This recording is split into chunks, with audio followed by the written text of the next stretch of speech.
tudo bem? Vamos lá então para mais uma aula da frente de mecânica, a frente 1, ok? Na aula passada nós iniciamos o estudo da dinâmica, o estudo das leis de Newton. Agora nós vamos nos preocupar com a causa do movimento, ok? O que muda o estado de movimento de um corpo? São as forças, na verdade. E dentro dessas forças, pessoal, existem forças que são mais importantes para a gente nesse momento, ok? São forças que vão aparecer com mais frequência agora nos exercícios e também nos vestibulares. Galera, hoje a nossa aula é dedicada para estudar essas forças, as principais forças da dinâmica, que são mais recorrentes para a gente, ok? E a primeira delas, pessoal, é sem dúvida, a mais importante de todas é a força peso, ok? Também chamada de força gravitacional, que é a força que atua à distância. É a única das forças que nós vamos estudar até agora, por enquanto, né? Vamos ver novamente. Nós já vimos, na verdade, na frente 3, né? A força elétrica, que é uma outra força que atua à distância, né? Mas nesse caso aqui, pessoal, aqui na parte de mecânica, a força peso é a única que atua a longas distâncias, que não depende do toque para existir, ok? Todas as outras forças, pessoal, para existir, depende do toque de dois corpos, da interação mecânica de dois corpos, certo? Somente a força-peso que não, ok? Os dois corpos podem estar distanciados e aí mesmo assim eu vou ter a força-peso, ok? Que é a força que depende do campo gravitacional. Imagina que você tem, por exemplo, né, um planeta, ok? Um planeta aqui, e aí você coloca um objeto perto desse planeta. Pode ser, no caso aqui, pode ser a Terra, certo? Em azul e você aqui em vermelho, tá bom? O que acontece, pessoal, é que por esses objetos possuírem massa, certo? A ideia é a seguinte: a Terra, por possuir massa, ela altera o meio em que ela está, ok? Ela altera o meio em que ela está, ela produz um campo gravitacional, certo? Ao inserir essa outra massa aqui, que pode ser, por exemplo, você passa a sentir o campo gravitacional da Terra. Dessa forma, vocês começam a trocar forças. A Terra puxa você com uma força que eu vou chamar de P, que é a força peso, e você, pela terceira lei de Newton, pela ação e reação, puxa a Terra também para você, também com a mesma força P. Lembra lá, pessoal, terceira lei de Newton? Forças de mesma direção, de mesmo módulo, ou seja, a mesma intensidade, mas sentidos opostos. Essas são as características do par e ação e reação. Ok? Então você está puxando, nesse momento agora, você está puxando a Terra, tá bom, galera? Por que a Terra não se mexe então, professor? Galera, porque a massa dela é tão grande que a forcinha que você faz nela causa uma aceleração muito desprezível, certo? Muito desprezível, infinitesimal, ok? E é por isso que não é perceptível e não é relevante essa parcela que a gente aplica na Terra como a ação e reação da força-peso, ok? Agora a sua massa, como é uma massa muito menor que a da Terra, aí sim você sente os efeitos dessa força-peso, né? Como assim sente os efeitos? Galera, o simples fato de você cair é um indício de que você está sofrendo a ação da força-peso, ok? Você cai porque existe força-peso, tudo bem? Beleza, pessoal? Então isso é força-peso. De novo, ela não depende do contato.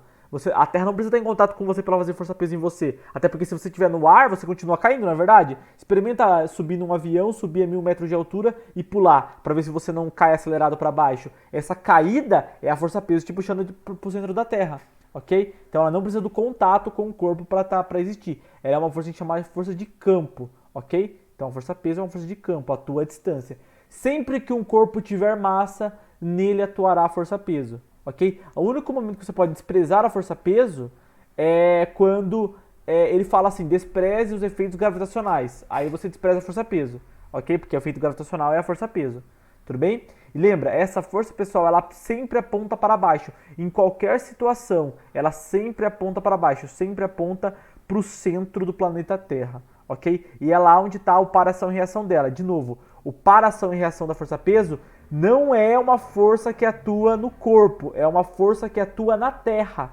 ok? O par-ação e reação da força-peso atua no centro da Terra. Já a gente vai ver que tem a força normal. E na maioria das vezes a normal cancela com a força-peso. Só que isso não faz dela o par-ação e reação da força-peso. O par-ação e reação da força-peso está na Terra, ok? Beleza? Galera, para você calcular qual que é essa força, você tem que fazer massa vezes gravidade, ok? Gravidade, pessoal, na verdade chamado de aceleração gravitacional, é uma aceleração que vale em média 10 metros por segundo ao quadrado aqui na Terra. Na superfície da Terra, pessoal, a gravidade vale mais ou menos isso. Na verdade, ela vale 9,8 metros por segundo ao quadrado, que a gente aproxima aqui nos exercícios para 10 metros por segundo ao quadrado. Tá bom? Belezinha? E esse mzinho aí é a massa medida em quilogramas. Então, o G é uma aceleração, metros por segundo ao quadrado, a massa é em quilogramas e o peso é uma força, então ela é medida em newtons. Beleza, galera? Então essa é a primeira força aí que a gente vai ter que falar das grandes forças da dinâmica. Força peso, os mais importantes. Muito cuidado, hein? Ó, galera, um exercício. Quando o astronauta Neil Armstrong desceu do módulo lunar e pisou na Lua em 20 de julho de 69, a sua massa total, incluindo seu corpo, trajes especiais e equipamento de sobrevivência, era de aproximadamente 300 kg. O campo gravitacional lunar é cerca de 1/6 do campo gravitacional terrestre. Se a aceleração da gravidade na Terra é aproximadamente 10 metros por segundo ao quadrado, que é, no caso, o G, pessoal, podemos afirmar que... Vamos lá. Galera, é o seguinte, quando você troca de planeta Terra, o que muda, na verdade, é a aceleração gravitacional, certo? Então você não muda de massa. Não faz sentido você pensar que você tem uma massa na Terra e uma massa na Lua, porque massa, quando dá de matéria, você não muda de forma quando você sai da Terra e vai para a Lua. Não é verdade? Sua massa não altera. Então, se a massa é de 300 kg na Terra, ela continua sendo 300 kg lá na Lua também, ok? A massa não muda. O que muda é a força com que o planeta onde você está puxa você. Na Terra, como a gravidade é 10, ele vai puxar com uma força. Mas na Lua, como a gravidade é menor, puxa com outra força, ok? Porque lembra que a força com que puxa é a força-peso. E a força-peso é massa vezes gravidade. Como na Lua a gravidade é 6 vezes menor, a força com que você vai ser puxado também vai ser 6 vezes menor, ok? Então vamos fazer a continha, ó. Eu sei que o peso que você vai ter lá na Lua vai ser massa vezes gravidade. Não confunda massa com peso. Peso é força, massa é quilogramas, é matéria, ok? Então o peso muda, a massa não, ok? Por que o peso muda? Porque a gravidade muda. Então o peso da Lua é a massa que você tem. Tá vendo que não tem nem M da Lua, porque não faz sentido ter um M na Lua e um M na Terra. É só um M. Você só tem um M e é seu. É sua massa, ok? Você tem aqui a gravidade da Lua e aí você vai fazer, ó. Só que a gravidade da Lua é 1/6 da gravidade da Terra. E eu sei quanto vale o G da Terra, vale 10. Então vou substituir, ó. 300 é o M, 1/6 do G da Terra que vale 10. Se eu fizer a continha aqui, ó, 300 por 6, né? 300 dividido por 6 é 50. 50 vezes 10 vai dar 500 newtons. Esse aqui é o peso da pessoa lá na Lua. Tudo bem? Belezinha, galera? Tranquilo, né? Olha, galera, outra força extremamente importante, a força normal. A força normal, pessoal, é uma força que depende do contato com uma superfície, certo? Como eu disse, a força peso é a única dessas quatro que não depende do contato, ok? O resto depende do contato. Tudo bem? A força normal é a força que você sente ao relar em alguma superfície. Então imagina, eu peguei um objeto e coloquei sobre uma superfície. Na hora que eu coloquei sobre aquela superfície, eu peguei um copo e coloquei em cima da mesa. O copo está fazendo uma força em cima da mesa. Ó, o copo não está fazendo a força peso na mesa. Toma cuidado, pessoal. Quando eu coloco o copo na mesa, o copo faz uma força normal na mesa e a mesa faz uma força normal no copo. É que, em geral, essa força normal tem o mesmo módulo que o peso. Mas fisicamente é errado dizer que o copo está pesando na mesa, ok? O copo, na verdade, está fazendo uma força normal na mesa e, por ação e reação, a mesa faz uma força normal no copo. Olha aqui, ó. Imagina que isso aqui é um copo, isso aqui é uma mesa. Essa seta para cima é a força normal que a mesa está fazendo no copo.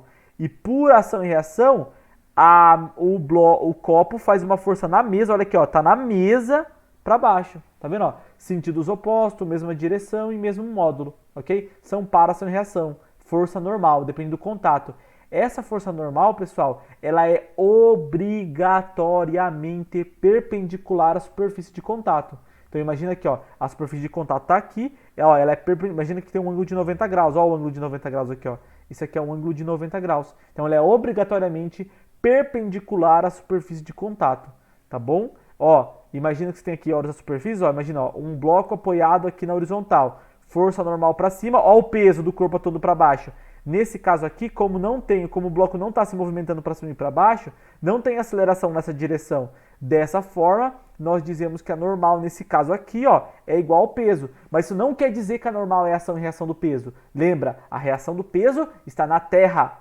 E a reação da normal está aplicada aqui na mesa. Imagina que isso aqui é uma mesa em preto. A mesa preta aqui faz uma força normal no bloco azul e o bloco azul faz uma força normal na mesa preta que não está desenhada aqui, tá bom? Essa é um para reação e reação. Olha aqui, quando eu tenho uma superfície na vertical, então a força normal é na horizontal, para que forme o ângulo de 90 graus aqui. Olha aqui o plano inclinado, formando 90 graus com a superfície. E o peso? Em qualquer situação o peso é para baixo, porque ele aponta para o centro da Terra. Beleza, galera? Então a normal, galera, não tem uma fórmula para ser calculada, tá bom? Não existe fórmula para calcular a força normal. Geralmente ela vai acabar sendo ou um dado, que eles vão te dar a força normal, ok? Ou ela vai ser igual ao peso, porque vai estar na situação aqui, ó, em que o bloco está em repouso, então a normal cancela com o peso aqui nesse caso, porque não existe movimento na direção Y, não existe movimento na vertical, não tem aceleração, então tudo que está para cima é igual a tudo que está para baixo, ok? Beleza, galera? Tranquilinho? Beleza, pessoal, vamos lá, ó. Agora, força de tração, pessoal. Força de tração. Ó, essa força de tração, pessoal, é uma força que se chama de tração ou tensão, viu? Tem os dois nomes. Tração ou tensão dá na mesma, ok? São forças que atuam em cordas ou fios, ok? Então, uma força quando você está puxando algum balde, por exemplo, um balde assim, com água, por uma corda, presa numa polia, por exemplo, aquilo tem no fio ou na corda que está puxando o balde, tem uma tração ou uma tensão, tanto faz, certo? Então, são forças que atuam em fios ou em cordas, ok? Beleza, pessoal? E lembra, a tração ou a tensão, elas nunca empurram o corpo, sempre puxam o corpo.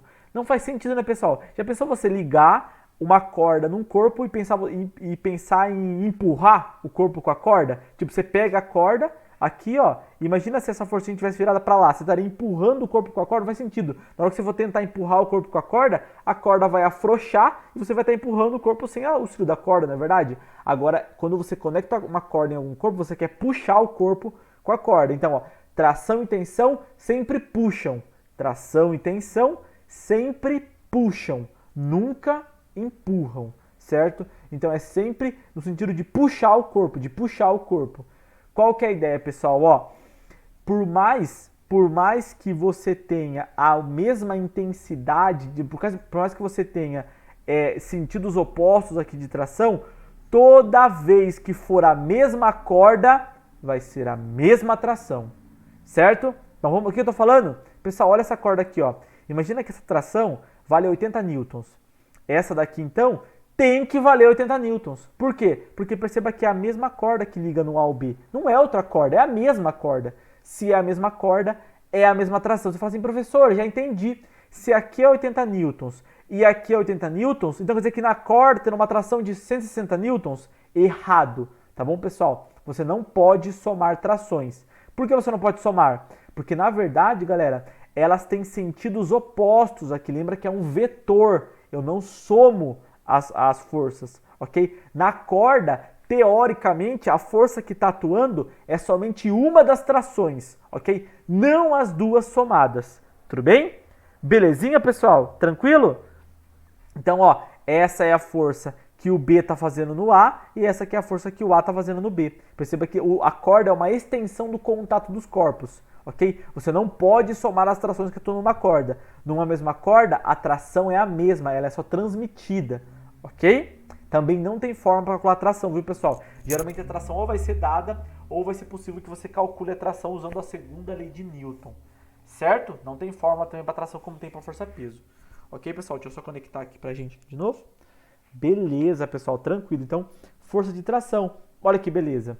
Aqui de novo, ó, lembrando que tração nunca puxa, sempre empurra. Então, ó, desculpa, nunca empurra, sempre puxa. Ó, tá puxando o corpo A, ó, tá puxando o corpo B, certo? É sempre na direção da corda, no sentido de puxar o corpo, nunca empurrar o corpo, certo?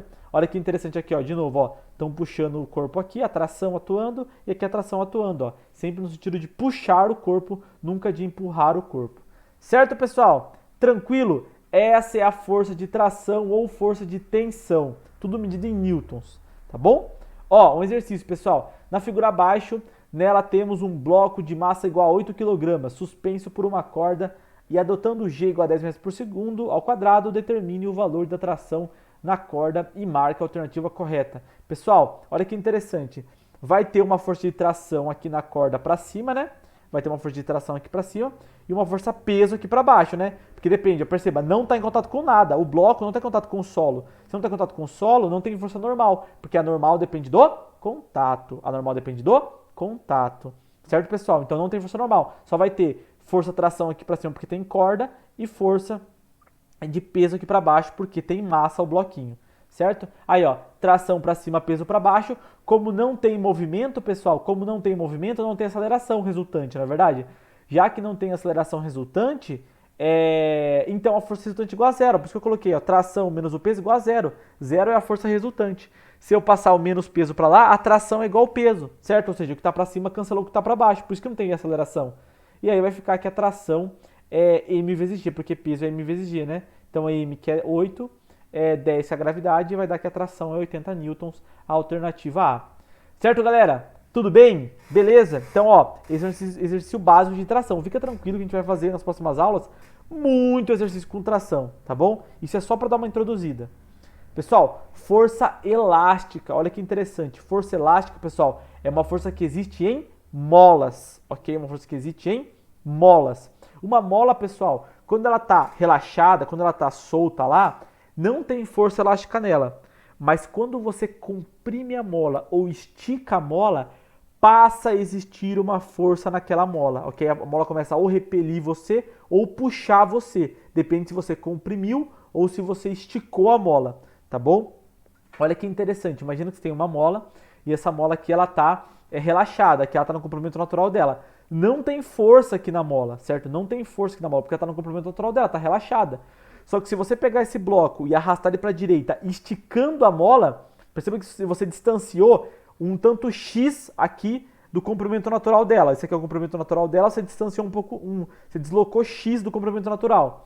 Aí agora a mola começa a fazer no corpo uma força elástica para a esquerda, certo? Por quê? Porque se você esticou para a direita, a mola te puxa para a esquerda, porque ela quer voltar para o comprimento natural dela, ela quer voltar para a situação de cima, ok? Se você puxou ela para a direita, ela vem para a esquerda, ok, galera? Beleza? Então ela faz uma força elástica, beleza?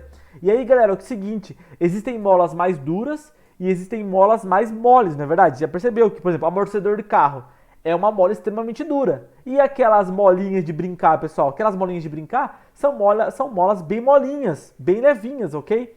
Isso que vai medir o quão dura ou quão mole uma mola chama-se constante elástica, ok? Constante elástica, a gente usa a letra K. Galera, ó, para calcular a força elástica, você tem que fazer K vezes X, onde o X é o tanto que você esticou ou comprimiu a mola. Tanto faz, viu? Se você esticar ou comprimir, o X aqui vai dar na mesma. Não vai ser uma hora positivo, uma hora negativo, não. Vai ser sempre o mesmo, certo? Tudo bem? E esse K é a constante elástica da mola. É medida em newtons por metro. Ou seja, esse K mede o quanto de força você deve fazer para fazer com que a mola desloque X, ou ela comprima X, ou estique X. Entendeu? Por exemplo, imagina que o X é 1 metro. Se uma mola tem um K que vale 100 newtons por metro, quer dizer que você precisa fazer 100 newtons de força para fazer ela esticar 1 metro ou comprimir 1 metro, certo? Essa é a chamada lei de Hooke, a lei que mede a força numa mola, ok? Beleza, pessoal? Aqui eu trouxe um gráfico para vocês de como que a força varia com o X. Perceba que quando eu tenho, ó, quando o deslocamento vale X, aí a minha força vale F, certo? Quando eu dobro o X, quando eu estico mais, a força aumenta, lógico, né? Quando eu aumento o X, eu aumento o F. Então isso daqui, galera, é uma força variável, diferente do peso, que é uma força constante. O peso é a massa vezes gravidade. A gravidade não muda nem a massa muda, então o peso é uma força constante. O F não, a força elástica não. É uma força que depende do quanto você vai esticar a mola. Quanto mais você estica ou mais você comprime, maior a força, certo? Tudo bem? E esse aqui é o gráfico de força por distância na força elástica. Beleza, pessoal? Uma força que depende das molas. Galera, vamos lá, ó. Uma mola de constante elástica é igual a 200 Newton por metro, tem comprimento de 20 centímetros. Então esse é o comprimento natural dela, 20 centímetros. Quando submetida a uma força externa, o comprimento dessa mola passa a ser de 15 centímetros. Espera aí, então, ó, passou de 20 para 15. A pessoa está comprimindo a mola, ela está comprimindo a mola, diminuindo o tamanho dela. Determina o módulo da força elástica, que é exercida pela mola, quando comprimida em 15 centímetros. Galera, força elástica é K vezes X. A força elástica vai ser 200, que é o K, ó, 200 Newton por metro, vezes 5, mas tem que colocar o x em metros, tá bom? Ele deu aqui de 20 para 15, o x deu 5 centímetros, né? Só que 5 centímetros é 0,05 metro. Aí você faz a continha, vai dar 10 newtons, ou seja, a força elástica é igual a 10 newtons, certo? Beleza? Tranquilinho, né, pessoal? E agora, galera, a força de atrito, ok? Sem dúvida é uma força mais complexa de ser compreendida, então eu vou tentar falar com clareza. Pessoal, a força de atrito é uma força que atua entre o corpo e a superfície. Geralmente, a superfície, pessoal, tem algumas irregularidades. Ela não é uma superfície perfeitamente lisa. Ela tem algum tipo de empecilho, alguma coisa que impede o movimento do corpo. Esses empecilhos, pessoal, o grau, né, de impossibilidade que eles dão para o movimento vão se somando, gerando uma força contrária à tendência de movimento. Imagina, é como se você pensa assim, ó, arrastar um bloco, certo, numa pista de gelo e arrastar um bloco na areia é totalmente diferente. Por que é totalmente diferente, professor? Porque na areia o atrito é muito maior do que no gelo, certo? Você percebe que depende da superfície que estão em contato, certo? Quando você tenta arrastar, por exemplo, uma geladeira, sei lá, uma geladeira dentro de casa, você tem que fazer uma força. E quando você tem que arrastar ela na rua, por exemplo, que o asfalto é mais áspero, aí é outra coisa, entendeu? Aí você tem que fazer mais força. Isso porque o atrito é maior. Galera, existem dois tipos de atrito, o atrito estático e o atrito dinâmico. E os nomes são bem didáticos, porque o atrito estático é o quê? Estático é uma coisa parada. Então o atrito estático é o atrito que atua enquanto o corpo está parado, enquanto o corpo não está em movimento, certo? E o atrito dinâmico é quando o corpo está em movimento, quando existe movimento relativo entre as superfícies, certo? Por exemplo, imagina que você tá com uma tipo, você quer arrastar, por exemplo, um sofá para mudar ele de lugar na sua sala, ok? Você percebe que você tem que, para você colocar o sofá em movimento, não é simplesmente você relar no sofá e já sair andando. Você tem que fazer uma força para colocar ele em movimento, certo? E por que você tem que fazer uma força para colocar ele em movimento?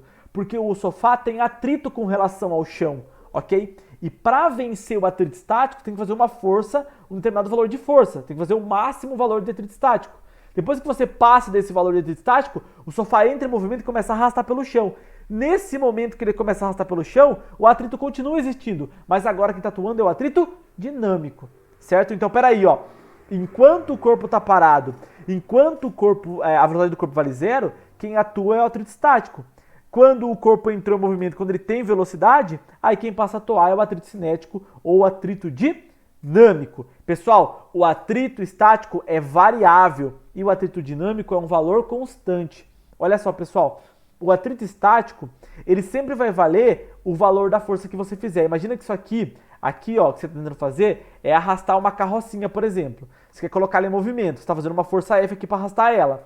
Mas ela não está em movimento ainda, ela está parada. Você está fazendo uma força, ela não se mexe. Fazendo uma força, ela não se mexe. Vamos supor, você fez 50 newtons, aí o atrito foi lá e fez 50 newtons. Você fez 60 newtons, aí o atrito estático foi lá e fez 60 newtons. Ele sempre faz aquilo que você faz, entendeu? Ele nunca é maior que você, certo? E nem menor. O atrito estático tem o mesmo valor da força que você faz para tentar colocar o bloco em movimento. Você fala assim, professor, mas tem coisa que eu nunca consigo colocar o bloco em movimento? Consegue, porque esse atrito estático tem um limite. Ele não sobe indefinidamente. Ele sobe até um valor. Imagina, você chegou lá assim, ó. Professor, eu fiz 90 newtons, não consegui colocar o corpo em movimento. Aí quando eu fiz 100 newtons, o corpo começou a se mexer. É porque 100 newtons é a força de atrito estático máxima. Entendeu? É a força de atrito estático máxima. A partir daí, quem começa a atuar é a força de atrito dinâmico e aí ela sim é um valor constante. Pessoal, fica tudo mais claro quando a gente coloca num gráfico, né? Ó, aqui, ó, no eixo Y, eu tenho a força de atrito, certo? Tanto estático quanto dinâmico. E aqui eu tenho a força que eu estou fazendo no corpo para movimentar ele. Aqui nessa linha inclinada eu tenho o atrito estático, ou seja, o corpo está em repouso, ó, o corpo não está em movimento aqui. A partir daqui o corpo está em movimento, certo? Ó, então perceba, ó, eu fiz uma força, o atrito foi lá e aumentou também. Aí eu aumentei minha força aqui, o atrito foi lá e aumentou também. Aí eu aumentei minha força aqui, o atrito foi lá e aumentou também. Ele aumenta para sempre? Não. Chega uma hora que ele atinge o valor máximo. A partir desse ponto, se eu aumentar um pouquinho minha força, aí o corpo já entra em movimento e aí quem passa a atuar é a força de atrito dinâmica ou cinética. E a partir daqui é tudo constante. Por exemplo, aqui tem uma leve queda, né, pessoal? Ó, a força de atrito estático máxima é maior do que a força de atrito estático dinâmico, certo? Isso acontece porque o coeficiente de atrito estático, a gente vai falar o que é esse coeficiente, é maior do que o do atrito dinâmico, certo? Então vamos lá, ó. Esse valor aqui, pessoal, nesse ponto, apenas nesse ponto, a força de atrito máxima pode ser calculada fazendo μ estático. Esse μ, galera, é o coeficiente de atrito. Parece uma letra U, mas não é um U, viu? É uma letra grega chamada μ. Esse μ, pessoal, ele mede a irregularidade, o quão forte é o atrito entre a superfície. Por exemplo, entre o ferro e o asfalto tem um μ. Entre o gelo e o asfalto tem outro μ. Entre o ferro e a madeira tem outro μ. O coeficiente muda de superfície para superfície. Ele depende de quais superfícies estão em jogo. É um número, pessoal, que geralmente vale de 0,1 até 1 um inteiro, sabe? Tipo, geralmente mede 0,6, 0,4, 0,8, tanto faz. É um número pequenininho e ele não tem dimensão, viu? Ele não tem dimensão, é um número adimensional. É um coeficiente. Então, ó, a força de atrito, ela é μ vezes a força normal. Essa aqui é a força. Lembra da força normal que a gente falou pra vocês? Que é a força de interação que depende de contato com a superfície? Ela ajuda a calcular o módulo da força de atrito estático máxima, tá bom? Então, ó, força de atrito estático máxima é o μ estático vezes a força normal, certo? E como eu calculo a força de atrito dinâmica? Ah, a força de atrito dinâmica é o cinética, é só fazer o μ cinético vezes a normal. É igual a fórmula, pessoal, a única coisa que muda é que esse μ estático é um pouco maior que esse μ cinético. É por isso que tem essa diferencinha aqui, ó. É por causa do μ, tá bom? O μ estático é maior que o cinético, então dá um pouquinho de diferença. Certo, galera? Mas uma coisa interessante, ó. A cinética, você calcula sempre desse jeito, μ vezes normal. A estática, você só pode usar essa fórmula quando ele chega no valor máximo. Antes disso, como eu calculo, professor? Ué, antes disso você não calcula. Ela é o que você faz de força. Então, imagina, você faz 80 N de força, a força de atrito estático vale 80 N também. Certo? Tudo bem? Beleza, pessoal? É isso aí, então. Muito obrigado pela atenção de vocês. Até a próxima aula, galera. Bons estudos!